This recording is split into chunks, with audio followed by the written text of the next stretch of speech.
Since the heights of last year's Shield win, the first for New South Wales in 17 years, McCosker's future has been uncertain. Rick, after 7 years in first-class cricket, took over the helm for New South Wales 3 years ago when he moved to Newcastle, and although successful, believes the state captain should be nearer the hub of the state's cricket in Sydney. He maintains the Shield would have been New South Wales earlier had he been based in the state capital. Should the New South Wales Cricket Association accept the 35-year-old McCosker's resignation, New South Wales will join Victoria and South Australia on the growing list of next summer's Shield teams without a skipper. Whatever their decision, Rick the Stick is available to open the batting for New South Wales next season. And if they are to retain the Shield, he's just the man to face the first ball bowled.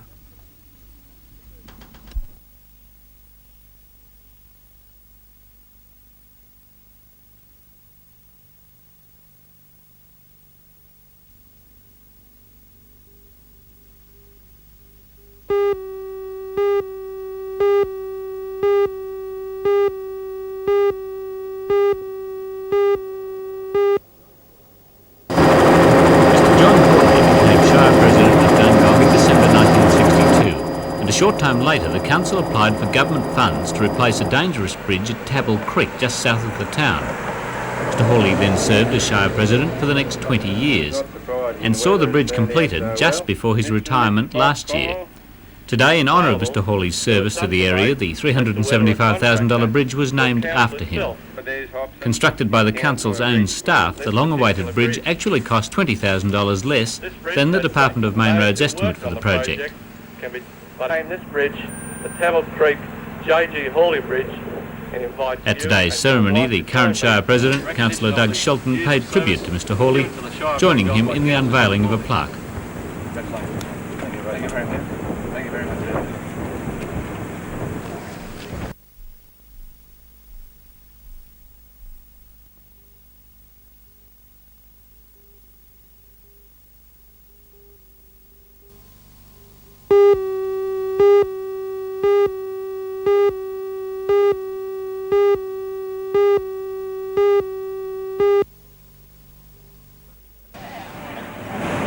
Truckies have a reputation for extending a helping hand when needed, so today many were up early to polish the results of last week's wet weather from their big rigs and present them spick and span at a fete dubbed the Truckies Picnic. The fete involved a number of Singleton service clubs and activities ranged from computer demonstrations to a runathon.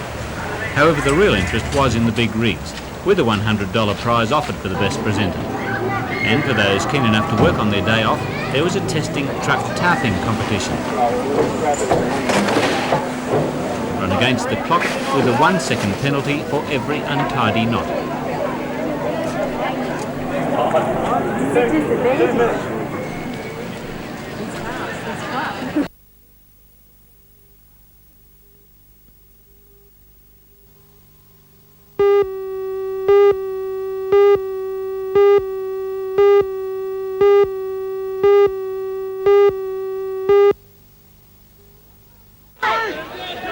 The accident happened 13 minutes before full time in the First Division Reserve Grade match at Johnson Park yesterday.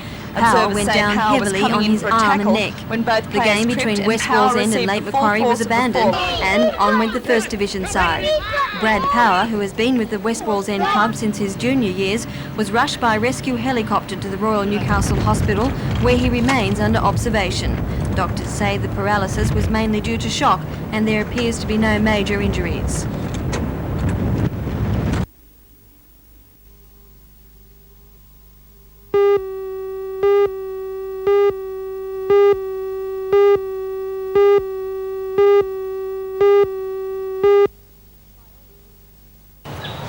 By all appearances, you wouldn't think this little one could get up to much trouble, but yesterday it caused major problems for officials at the Nature Reserve and Freeman's Waterhole. The Wallaroo, who has been with the park for about 12 months, attacked a young boy when he jumped into the enclosed area. The 10-year-old boy, whose name has not been released, was treated at hospital for lacerations. Reserve manager Mr Ron Blaney believes the animal must have been provoked. You know, we've had them well over 12 months now, and there's never been any incident like this before. Just the fact that the boys have climbed inside the pen, if they hadn't have done that, well, you know, there wouldn't have been any problem. One stage, the Oak did consider destroying the animal, but they believe he wasn't to blame. And as far as safety at the reserve goes, the fences are all checked and There's no problem with kids coming down, and it shouldn't keep people away from the place, that's for sure.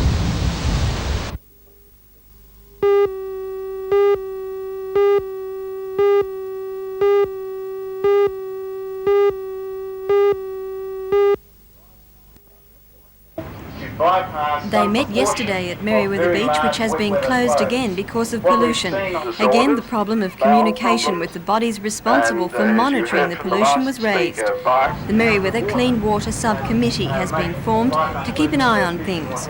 The residents have also called for federal government funding to upgrade the Burwood Beach plant. And meetings will be held with the Hunter District Water Board and the Council's Health Department. It now seems the residents are more determined than ever. We're concerned, very concerned. We would like to leave a legacy to our children. We've got no one to thank for the Burwood treatment works, or no one to blame for it. And in 50 years' time, we don't want to get the blame for a patched up system also.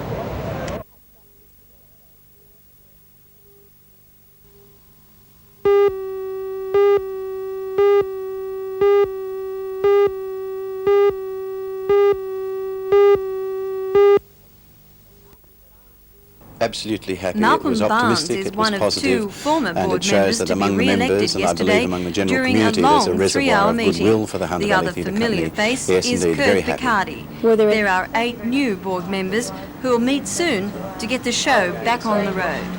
The new board is going to meet to elect its chairman and to discuss the really pressing matter of an artistic director and the final requirements of the funding bodies, so that we will get the money next year, for this year, and I'm hopeful that most of that will be fixed on Tuesday evening. The board meeting is scheduled for, and it should prove to be the final crunch in getting the company back on the road. Back on the road, are you being very optimistic? I'm always optimistic as far as the Hunter Valley Theatre Company is concerned, but I do believe that this time the members have spoken again, that they've given us the support that we need, and that I feel that we can do it, because the work that we've done over the past 9 months has ensured that we've met almost all of the requirements of the funding bodies, and the continuation of the company is crucial to the funding bodies coming good with the money. I believe that we're now on the verge of getting the money. The state government and the federal government have made commitments to the theatre in this area, and I believe they're going to honour those commitments because of the work that the previous board and the new board has done and will do.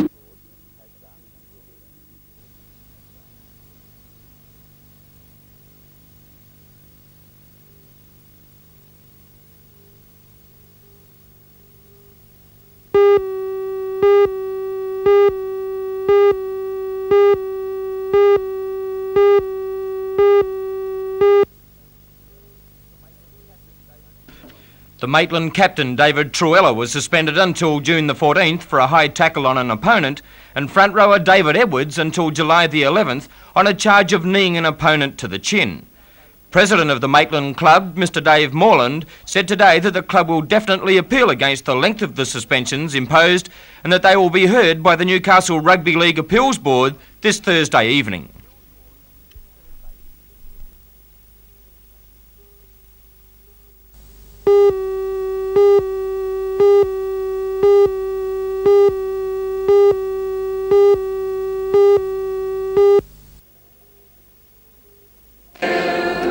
Mr Kelly shared his 100th birthday with relatives and staff and friends at the nursing home. Well-wishers who couldn't make the party sent cards and telegrams instead. They included the Queen, the Governor-General and the Prime Minister. Mr Kelly has outlived his twin brother Leo by 14 years. The twins were born in Wagga, the youngest of 11 children. Mr Kelly spent most of his working life as a railway guard in Sydney. He moved to Newcastle after his wife died to be near relatives. The centenarian attributes his long life to smoking and drinking only a little and minding his own business. We're going to see runs.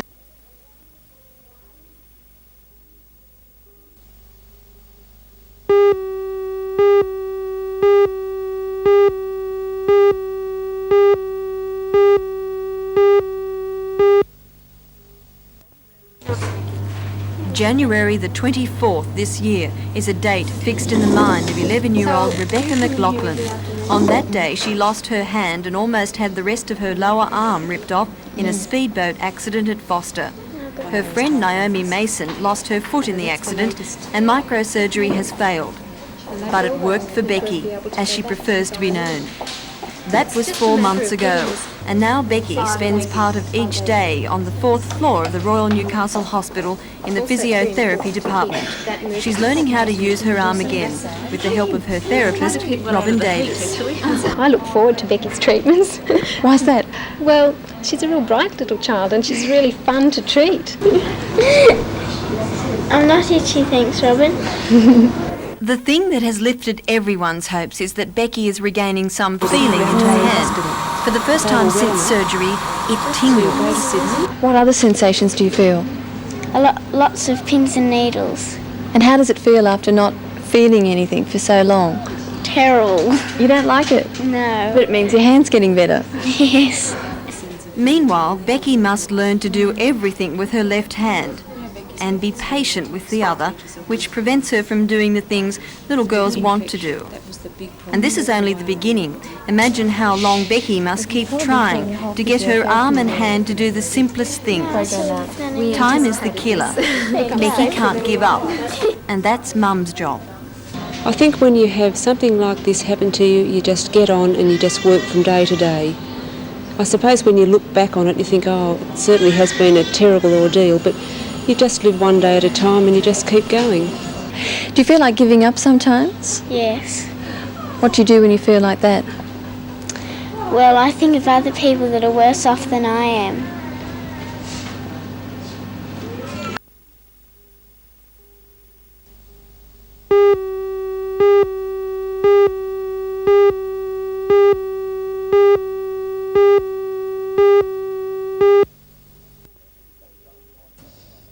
Thanks, John, and good morning, everyone. Well, champion Queensland cyclist Kenrick Tucker has withdrawn from the Australian team to compete in the World Championships at Zurich in August. 23-year-old Tucker is again suffering from glandular fever and has been forced to rest. Speaking from Rockhampton yesterday, Tucker said he was disappointed at not going to Zurich, but would concentrate on the national titles in March in Sydney next year and the Los Angeles Olympic Games also next year. The illness forced Tucker to withdraw from the Commonwealth Games time trials last year, but he made an unexpected appearance to capture a gold medal in the 1,000 metre sprint, and that was certainly a great feat by Kenrick Tucker. And now here's an item on overseas soccer. Wales beat Northern Ireland 1-0 in their second match of the British Home International Championship. They had lost 2-0 to Scotland in Cardiff last Saturday, but had better luck at Lansdowne Park in Belfast against an Irish side who have already drawn 0-0 with England. The first half was a scrappy affair with few real chances created by either side. The nearest Wales came to a goal was a few seconds before the half-time whistle went. Midfield player Brian Flynn found himself free in the penalty area. However, his shot was turned past the post for a corner by Northern Ireland's veteran goalkeeper Pat Jennings. Wales finally went into the lead 10 minutes into the second half and against the run of play. Striker Jeremy Charles won a ball in the area and it ran loose to colleague Gordon Davies, who lobbed over the advancing Jennings. Last night at Harker Oval, the semi-finals of the Buckley Shield and the University Shield were played. With a report on both matches, here's Robin Wade. In this match, Lambton led all the way to defeat Merewether High 40 points to 6. Fullback Peter Holland scored 2 tries. Another top performance came from second rower Tim Butler, who scored a try and kicked 3 goals. Lambton High tackled very hard and proved too strong for Merewether. Lambton now goes on to play Scone in the regional finals in 2 weeks' time, following Scone's win last night against Toronto. In the Buckley Shield, Glendale beat Borrigal 19 points to 12, winning them a place in the finals.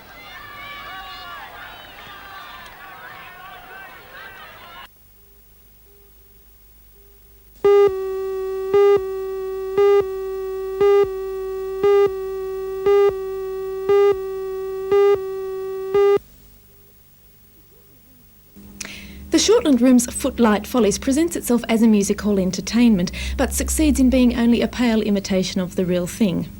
When a show consists almost entirely of songs, old standards like Maybe It's Because I'm a Londoner and Oh You Beautiful Doll, I think audiences have a right to expect it to be something out of the box. Alas, this was not so. Footlight Qualities had a curiously distant quality, as if seen through a telescope. It had none of the aggressively high spirits, exuberant wit, and a sense of fellowship I expect from music hall. Nondescript or non-existent backgrounds didn't do anything for any of the numbers, and a poor music system further emphasised the distance between the audience and the performance. Footlight Follies has an attractive cast, and there were a couple of standout moments, but generally voices needed to be stronger, personalities bigger, and presentation much, much brighter if this show is to make any impact in the big Shortland room.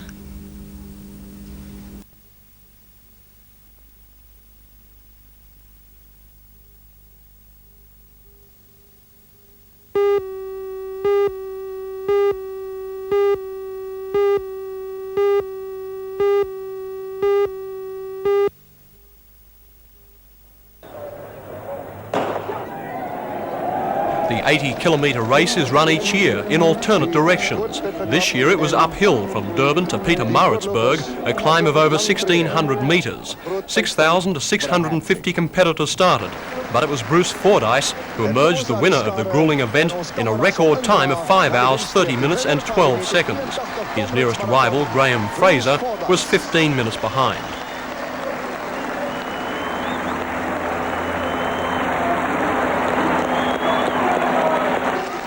In New York, 5,000 runners queued for almost 18 hours just to post their applications to enter this year's New York Marathon. The race itself is still 5 months away, but the keenness of the New York athletes is already evident. The New York race is one of the most popular in the world, and it was in the 1981 event in which Albert Salazar set his world record.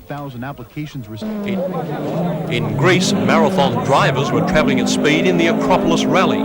Hannu Makola of Finland in an Audi Quattro was leading after the 1,500-kilometre first stage, followed by West German Walter Roll in a Lancia. Some drivers showed a little too much enthusiasm and had to pay the penalty.